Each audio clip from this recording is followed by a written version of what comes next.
with intense, deep connection with Bhagwan, we manifest this power. So we already have some sharings. If somebody can translate for Ma Zhu Weeping. Ma Rosie says a wood bridge. Okay, thank you, Ma. Thank you for sharing.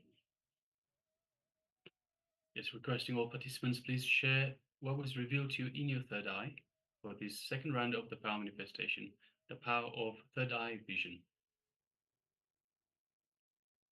Yes, requesting all the participants, those who have those cameras are switched off, please switch on your cameras. Yes, Ma Agama Priya translated for Makshu Waping. White light, water, the shape of a bridge. Yes, thank you very much to both. Yes. Sri Lang, Man Shanta Yogami, if you have taken part, please share. Ma Ananda Agurupini, Ma Chakraj Sarupini.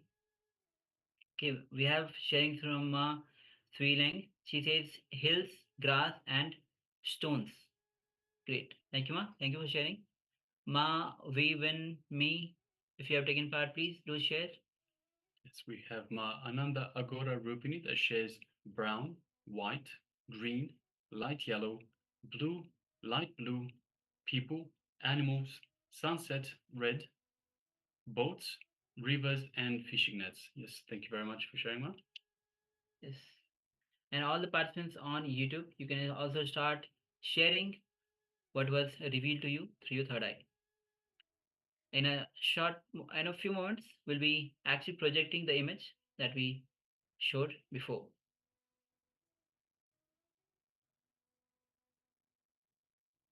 So if you're still in the process of sharing, you can still go ahead and share. Please do share. Shortly, we'll be displaying the image that we displayed for you earlier for the power manifestation. Yes. So as you can see, it is a beautiful scenery once again. It's this nice river. It's a small river, stream. It's in the woods. You can see the trees. You can see the sunlight coming through and reflecting of the stream itself. It looks like it's autumn, so we have a lot of orange yellow leaves. We have some green leaves in the on the other trees, but the tree that is just on the left hand side is mostly yellow leaves. So yes. And we have also sharing from YouTube. From level 1, Rajan Babu shares flower, sea, beach, sunlight, like chair. Okay, Yes. thank you for sharing. And we have Ma Kavita says, gives a namaskaram emoji. Thank you, Ma. If you have anything to share for the power manifestation, please go ahead and share, Ma. Yes, we have changed ayat that says, I thought of yellow tulip flowers. Yes, thank you very much for sharing. So it's once again, it's not the thinking. So thinking is involving the mind. The power manifests from the space of oneness, from your connection, feeling connection with Swamiji himself. So the act of thinking involves the mind. The mind is from the ego, the false self. So please, when we get, so this is for everyone, please, when you get ready for power manifestation, make sure you clear your mind first. You unclutch from all the thoughts, unclutch from all the emotions, unclutch from all the visions, all the labels, all the incompletions that you might have. So you go into the power manifestation itself with a clean, clear mind. So from that space, you can connect to Swamiji, and it's just the vision that will come through. Okay, so let's go through the sharings. Yes, Ma Jo Viving says white light, water, the shape of a bridge. So definitely we have the white light. It's just on the reflection on the water itself, and definitely we have the water, the shape of a bridge. If you look at the tree itself, and actually the whole covering, over the river, it feels like the bridge. Yes, thank you, Ma. Thank you for sharing. Yes, Ma Rosie shares wood bridge. So once again, we don't have that bridge. We do have the cover of the trees themselves, and we have so we have the stream, and we have a protrusion into of land into the stream itself that might be construed as a bridge as such, but we definitely have lots of wood. We have lots of trees. It is a stream in the forest. So yes, thank you very much for sharing, Ma. Congratulations for manifesting. Yes. Mananda Aghurupni says brown, white, green, light, yellow, blue, light blue, animals, people, sunset, red, boat, rivers, fishing, nets. Oh, great. So we definitely have the trees, green, which is green, light yellow, the leaves are yellow, red, blue. We don't see blue, any blue though. Animals, though it's a forest, there might be the forest animals, maybe, but not in the picture. Fishing nets, river, it is a river. Boat, we don't have a boat. Sunset, it kinds of a maybe in the late afternoon of the sun position maybe. Yes. Okay. Thank you, Ma. Thank you for sharing. Yes, just scrolling further down. Yes. So Chayan Shaya, you're asking about help with moving your Atmalinga. So Aya, if you've been initiated in the power manifestation, the power of the third eye, it is something that you need to work on. So you have to have a look inside and have a look what is stopping you from moving that Atmalinga. So there will be some incompletion that you have inside. Once you identify the incompletion that you have inside, you can complete with that incompletion, and you'll be able to move. So Yes. have a look inside. This is something that you need to do. Yes, and also as you have lived so much of years in the society, that the third eye is calcified. It's polluted with the calcification. So first thing that we need to do is decalcifying, detoxifying the whole third eye through various means. If you attend the whole Paramashivoham program, go through the whole detoxification process, attend the yoga intensely, do all the completion process, do all the internalization process, receive the powerful cognitions, do the power manifestation, detox, decalcify your third eye. Because Swami says that I have already initiated. What you need to do is decalcify the third eye, because so much of toxins that we have gathered from the society. So go on again and again and again, detoxify, decalcify the third eye. It's important to understand there is no shortcut, Aya. There is no shortcut. You need to do the work. So you need to do work. You've been initiated into the third eye powers. You need to do the work. Yes. And And also, you're asking why are people getting different answers? So everyone has their own connection. Everyone is an individual. Everyone is unique.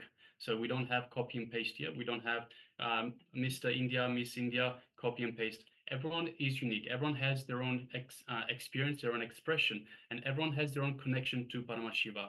The way the power manifests through them is also unique. So everyone will see and interpret whatever is being shown in different ways. yes, now it says very beautifully that everybody is not equal.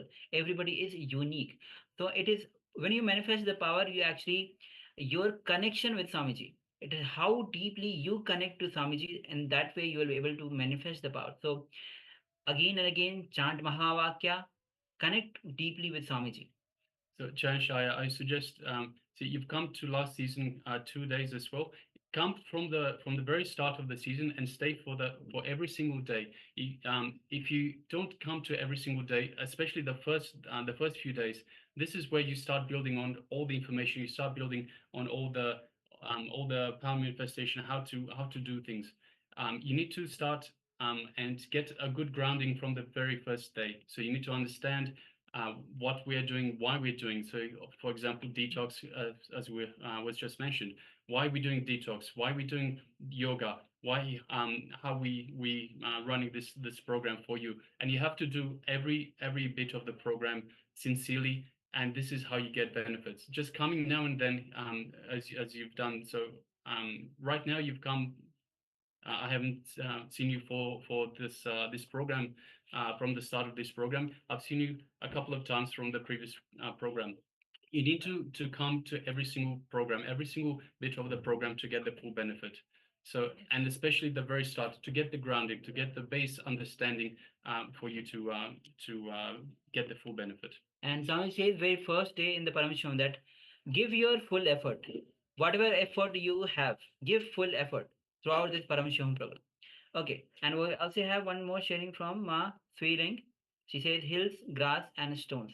So we definitely have grass, Ma, and there might be hills because it's a forest, so there might be hills, and definitely because it's a forest, so we'll have the stones. Thank you all of you for sharing. So now this is the time that we move on to the next session, which is going to be on.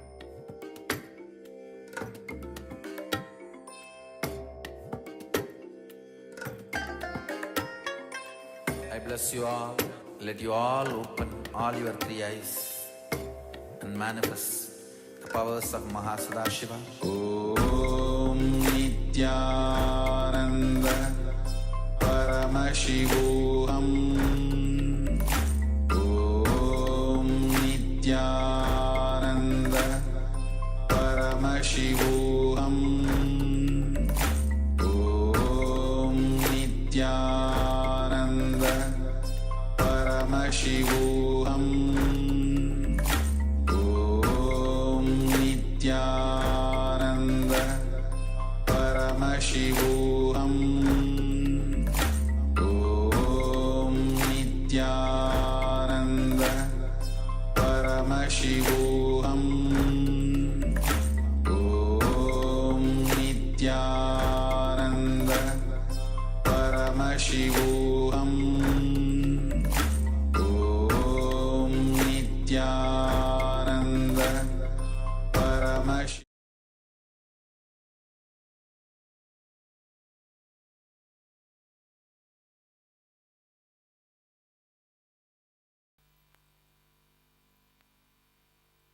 Today's subject, karma. Please understand, this subject can be defined, interpreted, not just thousands or lakhs, millions of ways. It's literally infinite ways the subject can be defined. Of course, any sacred truth, any sacred secret can be defined in multiple ways. But usually, the way I define, the definition itself most provocative, provoking you towards activism, invoking completion in you. Most provoking activism, invoking completion.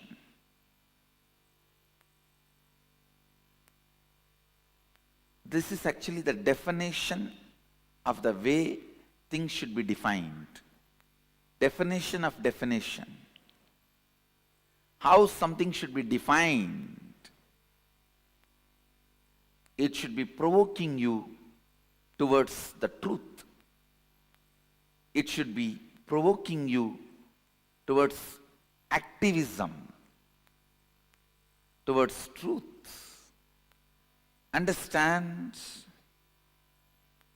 based on this definition of definitions,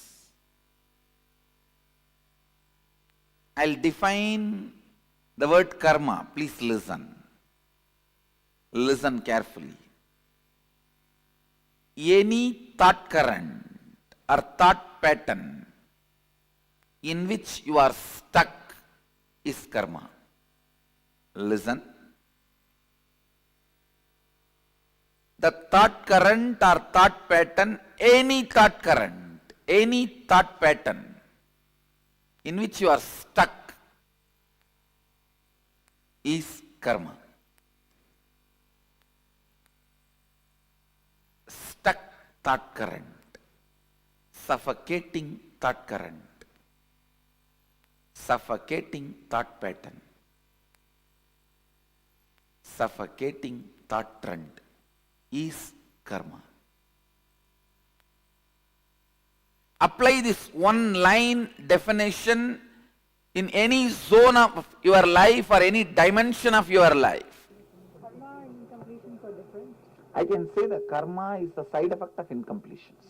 The young age I was spending a lot of time in traveling, doing pilgrimages and wanderings. So I was near Varanasi, a small place near Ghazipur. There was a small town. I was staying there and taking care of one sadhu, one very elderly sadhu. He was in his deathbed. I was staying in the hospital, ICU. ICU means don't visualize Hyderabad ICUs. The village hospital ICUs. I can say town hospitals ICUs. Kind of a two broken steel cart, but for a town it was well equipped. For that size town it was well equipped. I was taking care of him. In North India, the tradition is all the young sadhus will take care of the old sadhus. Taking care of sadhus is considered as a great punya, especially when they are sick and old.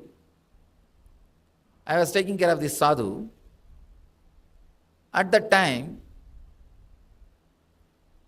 I happened to see one guy dying in the hospital, in the ICU. Next bed. I was with this sadhu, I saw that next bed, that guy started dying. Please understand, I am describing as I experienced. And I am responsible for what I am talking. I know many people follow the instructions I give. Many people practice these teachings. Because of that, I have to be more responsible about what I am talking. See, if nobody is listening, nobody is caring, nobody is practicing, I can talk what I want. But I know millions of people are practicing what I am talking, listening to what I am talking. So I am responsible for what I am uttering. With that responsibility, I am telling you, as exactly I experienced. I saw this person dying. It was such a strong experience for me. Still, even when I remember, even now I can just see visually the whole thing in front of me, including that old glass on that steel table near that patient. I can see everything so vividly.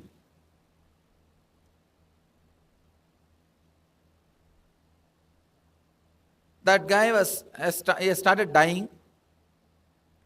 The doctors were standing around and trying to help, support him, whatever medically they can do, giving oxygen or whatever medically they can do, they were trying to do.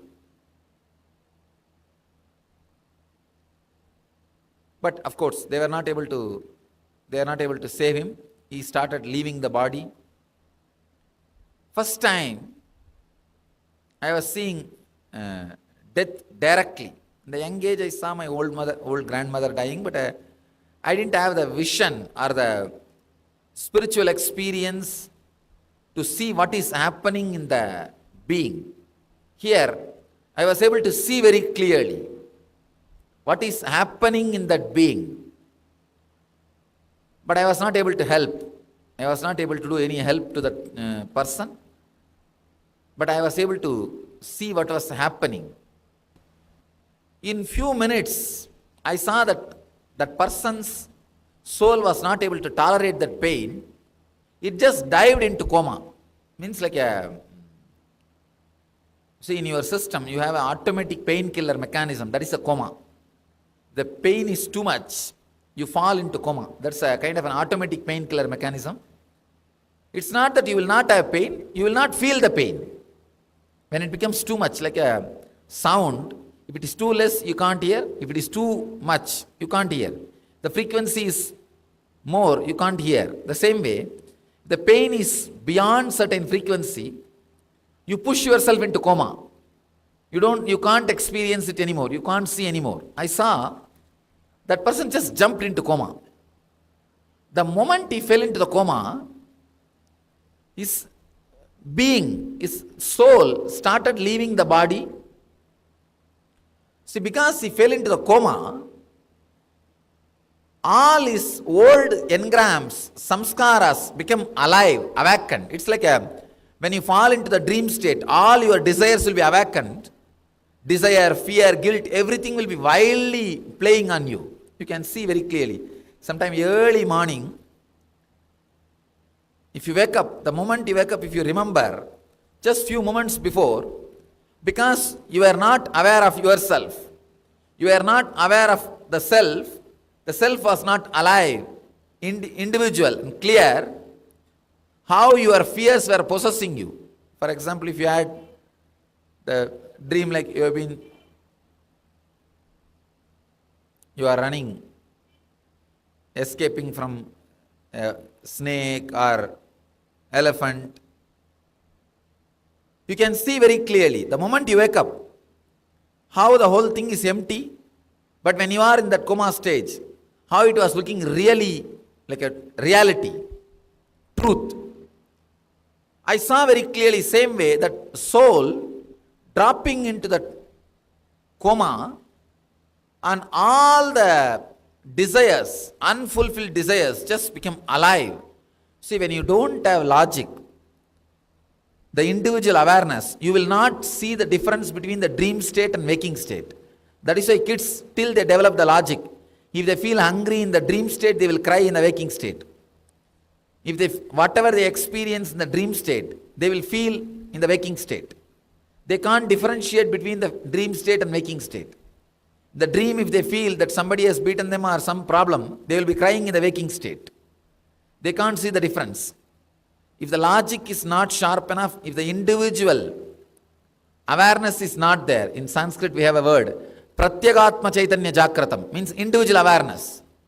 If that is not there, you will not have the difference between the dream and waking state. I saw in this person, please understand, through this story I am revealing some of the important truths related to death.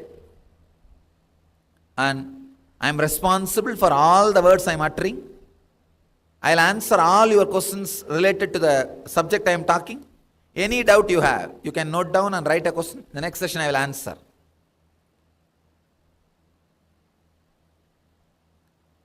Just like if you go to a lawyer, he is ethically bound to give you the right opinion about the problem.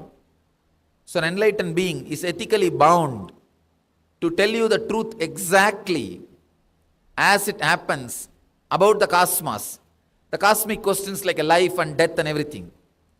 So, even if it was little shocking, even if it was little against your religious beliefs, your ideas, I am sorry about offending you, but what I am saying is truth. I am expressing it as it happened. Because the person fell into a coma, I saw very clearly all his desires become alive. Almost like the frequency of the desires is much more than frequency of his individual soul. So he is just kicked left and right by those desires. This guy has become just 4 feet and the desires are standing 20, 30 feet. Like a football is being played by those desires. They are kicking him left and right. Anyhow, it was a terrible suffering for that person. He felt very deeply depressed that he did not leave all these desires. He wants to stay back in the body and leave all those desires. But body is telling, no, I am tired. I can't host you anymore. Please get out. Body says, I am pushing you out. But the desires are so tall, so imposing, so influencing, The soul wants to stay back in the body and enjoy, but unable to. This fight, this conflict is what I call suffering, the death suffering. Understand? Do not think you will go to hell and you will be put in the hell and boiled. No, this process is hell. There is no separate hell. This process is hell. All the engrams, your engrams, which you carry as, which you cherish, which you think as life, will be awakened the moment you fall into the coma. So I saw that soul was moving through the desires with tremendous suffering, deep suffering. Then slowly that soul moved to the next level. Next level I saw, instead of desires, that soul was attacked by the guilt. See, when you feel I should live like this, it's a desire. When you feel I should have lived like that, it's a guilt. When your soul goes towards the future, it's desire. If it goes towards the past, it's guilt.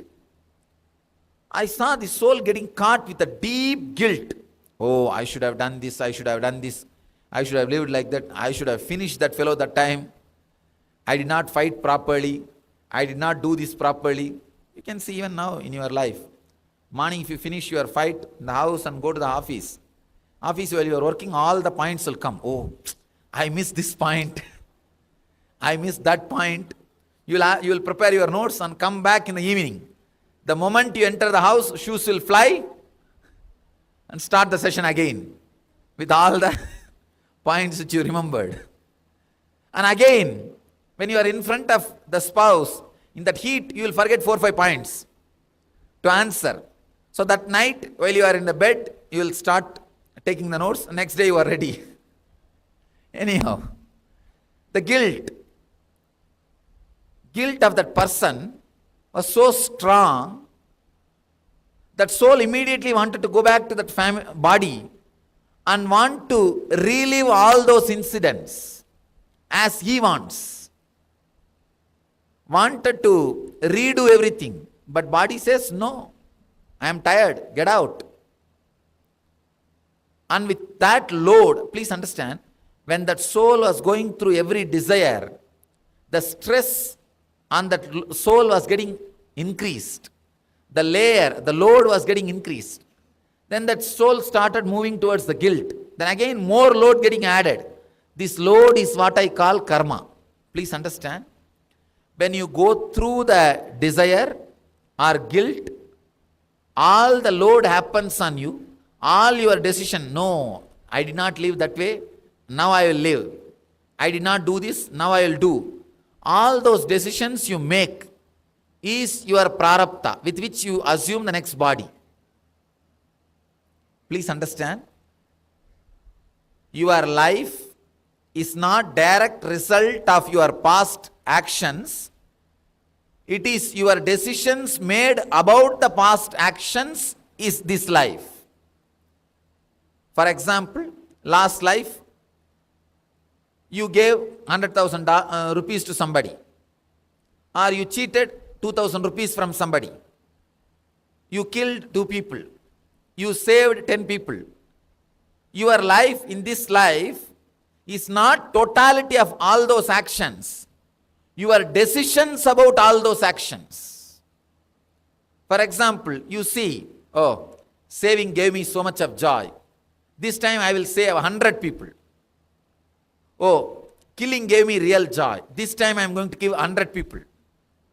No. When I swindled money, I felt very bad. This time I won't swindle. No. Last time when I served the money, gave money to others, I felt very joyful. This time I will give more. What decisions you make about those incidents when you leave the body is this life. Please understand, I am throwing one of the important light on the concept of karma. I am breaking the traditional idea of karma. When you are born, each time you are born, you give one more chance to yourself. Please listen.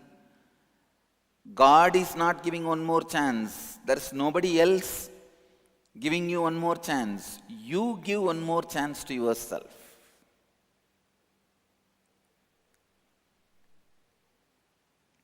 You give one more chance to yourself.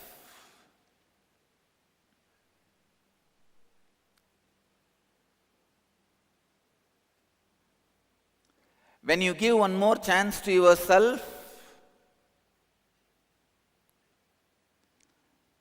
you declare completion. Your declaration of completion keeps your Kundalini completely alive and awakened. Please listen. Every birth is your declaration of completion.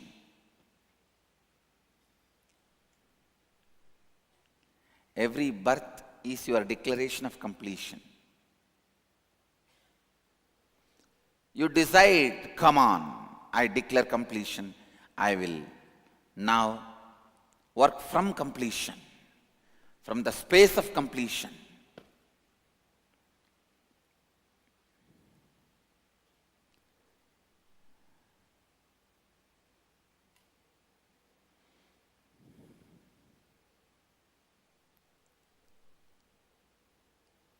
Actually, when you fail in your declaration during your birth, see, during the birth you declare completion and start the whole thing new. If you fail from that space of completion, you bring some of your past incompletions back. That is what is prarabdha karma. The karma which you bring back from the past incompletions is prarabdha. If you don't fall at all from that completion and continue to be in the space of completion, you don't become incomplete at all.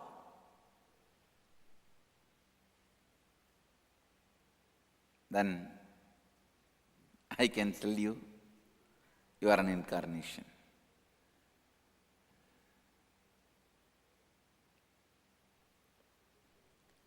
Whenever you bring your past incompletions back and allow them to live and express through your body, means whenever you are possessed by your incompletions, your Kundalini is sleeping or unconscious. It is beaten to sleep. Whenever you are possessed by completion space, your Kundalini is wide, awake, alive, functioning. So whenever you have a Kundalini experience, Kundalini awakening, be very clear. For those moments, your completion is possessing you. But unfortunately, as usual, you fall back to the donkeyhood. From divinehood to donkeyhood. From monkhood to donkhood. It is unfortunate we fall back. Next question. What are different types of karma? Listen. The thought pattern which you don't enjoy, which you already feel it is outdated and which is constantly suffocating you, shrinking you, is sanjita karma. And the thought pattern in which you feel you are stuck, but you are able to cause few things as your reality in your life, that is agamya karma. But because you want to cause one or two things in your life as reality, the thought pattern you accept brings untold, unimagined, unexpected bondages, side effects, after effects in your life, that is called agamya. Listen.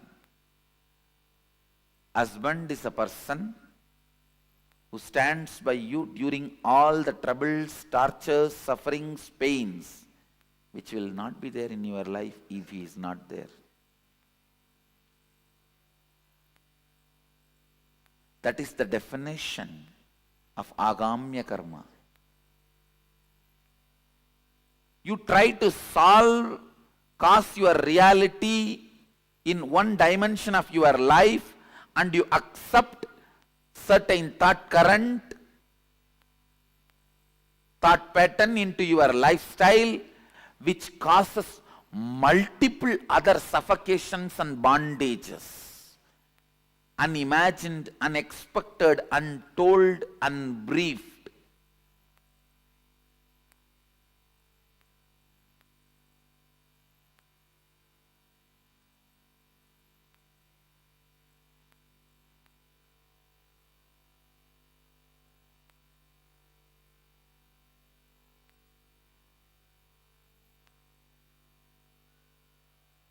Understand?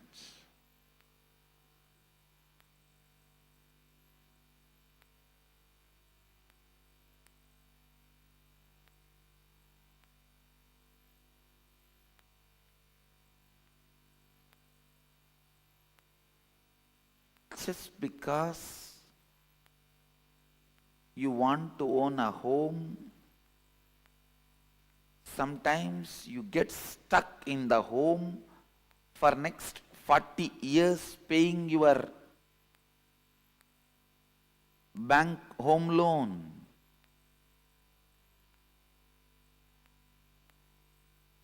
You want home. That's the reality you want to cause. But when you cause that reality, the thought current you accept and assume on you, the responsibility you bring upon you, can suffocate and bind you in unimagined, unexpected, untold, unseen multiple ways. This is the example for agamya. Prarabdha means not ready to allow either the outdated suffocating thought pattern or the thought pattern which causes your reality partially, deciding boldly to go on renouncing any thought current, thought pattern,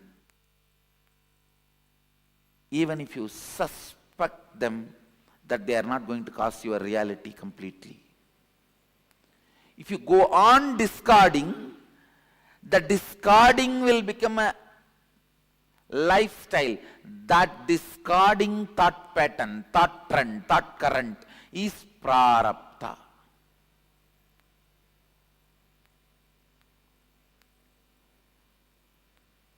Means only exhausting. No more accumulation.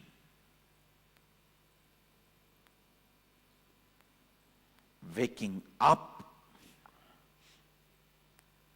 to the reality. Any thought current, any thought trend cannot cause all my realities as reality.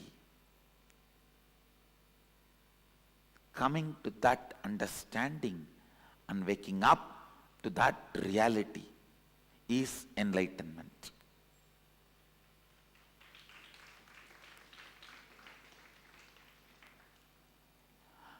not ready to be stuck in any thought current is the liberated thinking current.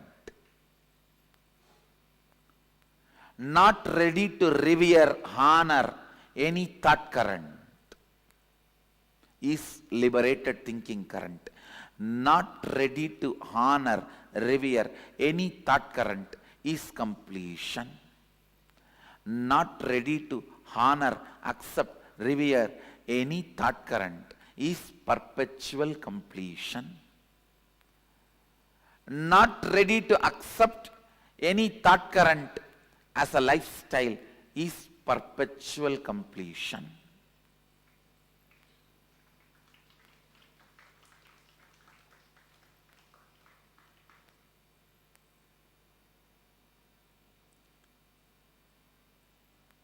I have a next question. Can you please comment about the following statements? Are they myth or reality? First statement, karma means that the effect of our actions will come back to us in the future. Myth. Karma means the effect of your thought currents will come back to you in the future. Till you complete. That's the reality. Karma means that the effect of our actions will come back to us in the future is a myth. There is no CCTV recording going on in the cosmos where your actions will be bringing suffering to you in the future. No. But your thought currents will be bringing the results in the future. There is audio recording going on in the cosmos, not video recording.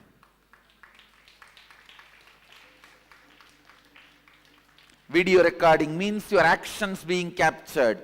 Audio recording means your thought currents being captured. Cosmos has only audio recording, no video recording. Understand, cosmos has no CCTV camera. It's only video muted camera, audio recording.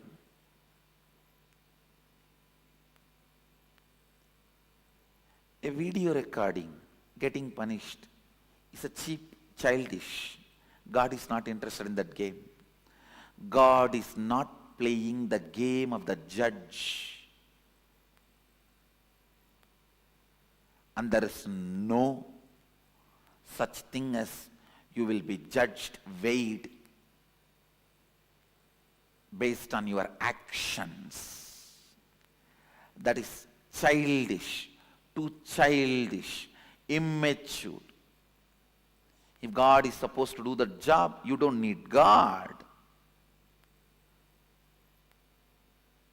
You have enough men who can just analyze the CCTV footage of your life and pass the judgment, whatever is required. Understand, because your organ of seeing is impacting you so much, then the organ of listening, you think cosmos also judges based on the action. No. Only the thought current comes back as karma, not the action current. Next statement here. You can cancel out bad karma with good karma by doing good things. It's a myth. It's a myth. Please listen. You can cancel out any karma by cancelling that whole thought pattern, whole thought current.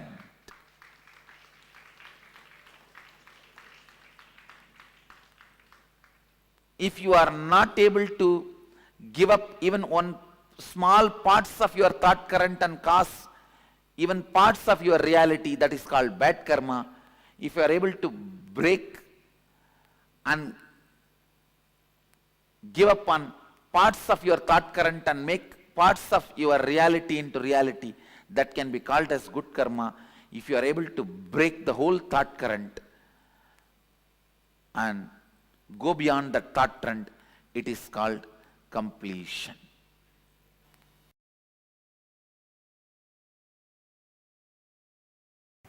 Anything, if it does not bring powerlessness to you, it will not bring karma. It can be as complicated as going for a war, or as simple as chewing a pan. Listen, as complicated as killing millions in the war, or as simple as chewing a pan. It can be anything, but it will not bring karma to you if it does not bring powerlessness to you. I, when it experiences itself as we, due to the pure completion and creation, that is what is called the Jagat Janana, the pure substance of the existence Shiva, out of creativity, joy, powerfulness, completion, becomes Devi and starts celebrating his own existence. Please listen. I am repeating, when the I becomes we out of incompletions added into it, it becomes the karmic life. When the I becomes we out of pure completion and the creativity, it becomes avataric life. Whether your life is a karmic life or avataric life, you diagnose, you decide. And you can change from karmic life to avataric life. You can change it from karmic life to avataric life. So understand, start moving from pure completion. Move yourself to more and more and more completion. When I becomes we out of completion, when the we merges into I out of completion, you are an incarnation. Yoga will make I becoming we out of completion. Completion will make we becoming I out of completion. Morning yoga, you will see the I becomes we out of pure completion. Night completion, you will see we becomes I out of pure completion. Out of pure completion, when I becomes we becomes I, your life is the life of an incarnation. Jivan Mukta. When I becomes we out of incompletions and we becomes I out of incompletions, then your life is karmic life. The power of completion is it does personality change. The power of incompletion is it does personality change. Both has the power to change your personality. Only you have to decide whether to change for good or for bad.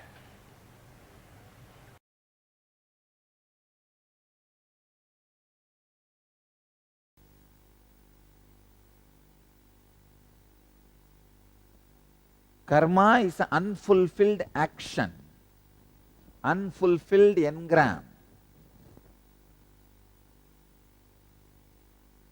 Please understand. It's unfulfilled engram. For example, you have some strong anger, hiding anger about your parents, about your sister, about your family members. That's a karma. Now, unless you complete it, unless you make it perfect, complete, you will not be relieved from it. At some situation, very difficult situation, that engram will come up and it will be so strong, knowingly you will put yourself in a big mess. Understand? Knowingly you will put yourself in big mess. It is not that all the time people put themselves in a big mess unknowingly. No. Knowingly you put yourself in a big mess. Karmanye vadikaraste ma baleshu gatachanaha ma karma balahe durbuhu mate sankostva karmani. Uncompleted, incomplete karmas, when they are sitting in you, they will be so wild, so strong. They will find some justification. Usually they find the justification of comparison. Why? Why should I alone be non-violent? He is also violent. Let me be also violent. Only then I can protect myself. Understand? By all your justification, you may try to be violent. That is not going to protect you. He will also be in a soup. You will also be in a soup. That's all. Both of you can swim in the same soup. That is not going to solve your problem. He will also be in a chaos because he is violent. You will also be in a chaos because you are violent. Understand?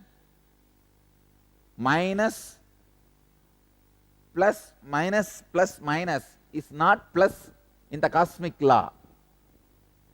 Only in mathematics, minus plus minus is plus. No. In the cosmic law, it does not apply. Minus into minus is not plus. In cosmic law, minus, minus, minus. Understand? Just because he does bad karma, your bad karma is not justified. Then you come up with something, practicality. What is practicality? No, in this plane, this is only possible. Then suffer that plane sufferings. Incompletions are not agamya. I can say it's a mixture of prarabdha and sanjita causing its effect in ahamya. See, the source of incompletion is not ahamya. Ahamya means accumulated karma. Please listen. Prarabdha is brought karma. Sanjita is your kind of a reserve karmas, like all karmas of your past, like reserve bank. And agamya is accumulated karma. So incompletion start from the brought and the reserve. That is the source of incompletion, which leads to more and more incompletion. So agamya is not actually the incompletion. Incompletion is, I can say, incompletion happens from the prarabdha and sanjita. All of you are understand. Let me give you the simple explanation. See, from the day one you happened, all the karmas you committed in through many janmas is called sanjita, like a reserve.